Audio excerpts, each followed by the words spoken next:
Augustin d'Hippone, donc de la ville d'Hippone, donc c'est en Afrique, Hippone. Et il a vécu dans les années 400 et il a écrit beaucoup de lettres à de nombreuses personnes. Il a entretenu une correspondance et il a donné des explications sur la Bible. Alors maintenant, tout ce qui s'appelle de Saint-Augustin, je ne pense pas que tout a été écrit par Augustin réellement. Et je pense que quand on avait quelque chose à dire, quand on voulait établir une règle, on disait Augustin a établi telle règle ou telle année. Bon, j'ai pas lu tout Augustin parce que ça représente des heures et des heures de lecture. Mais une chose m'avait sauté aux yeux, il disait toujours l'apôtre dit, en citant le Nouveau Testament et surtout les évangiles, c'est-à-dire les dires de Jésus. Alors Augustin ne parle ni de Pierre, ni de Paul, ni de Jacques. Lorsqu'il parle de l'apôtre, il parle de Jésus. Alors ça m'avait sauté aux yeux. Sur le moment, je me demandais si c'était Paul. Et j'avais pensé que c'était Paul. Et c'est quand j'ai découvert de la Bible qu'il y avait 12 apôtres, mais 13, mais 14, mais quand même 16, qu'il pouvait y en avoir 70 ou 72 plus 12. Mais au départ, moi je pense qu'il y avait un apôtre, c'était Jésus, avec un grand A. Et puis, ça voulait dire envoyé, c'est l'envoyé de Dieu. Et il y avait les envoyés des églises, et vous trouvez de la Bible, cherchez envoyés des églises, derrière le terme envoyé, c'est apostolos, c'est apôtre.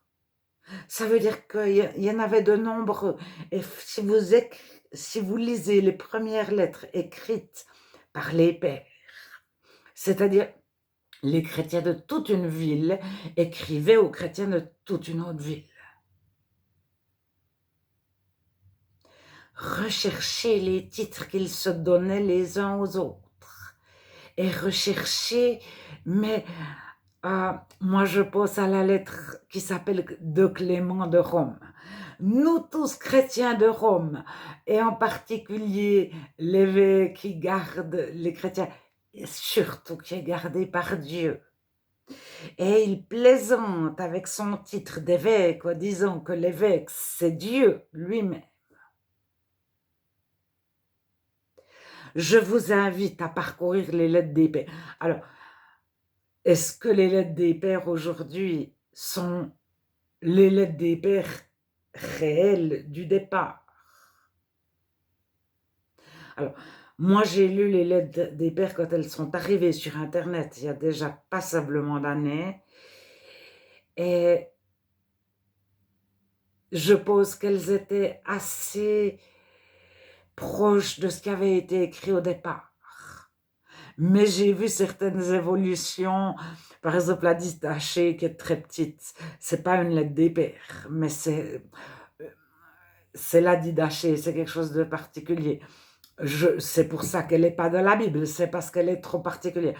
Mais moi j'ai vu son évolution, il y a des choses qui ont été modifiées entre la première fois que je l'ai lu et la dernière fois que je l'ai lu. Alors c'est tellement petit, c'est très vite lu, etc. Je peux vous dire ce qui a été modifié. Il y avait une fois baptisé 3 fois et une fois pas. Il était parlé 2 fois de baptême. Et la fois suivante, je l'ai bien étudiée, cette lettre. Mais des années plus tard, j'ai vu qu'il y avait 2 fois le baptême, 3 fois. Donc au nom du Père, du Fils, du Saint-Esprit. Alors, sur les 2 fois qu'il était parlé du baptême, il n'y avait qu'une fois qu'il parlait de 3 cruches d'eau sur la tête pour dire Père, Fils, Saint-Esprit. Et la deuxième fois qu'il était parlé de baptême ne disait pas ça.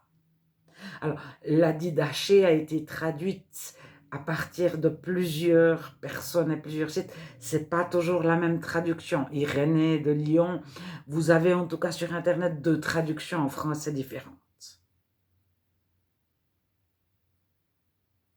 Alors, les lettres des pères, j'ai vraiment survolé, globalement.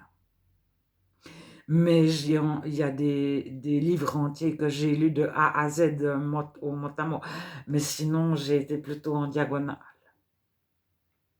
C'était pour vous dire que l'apôtre, c'était Jésus.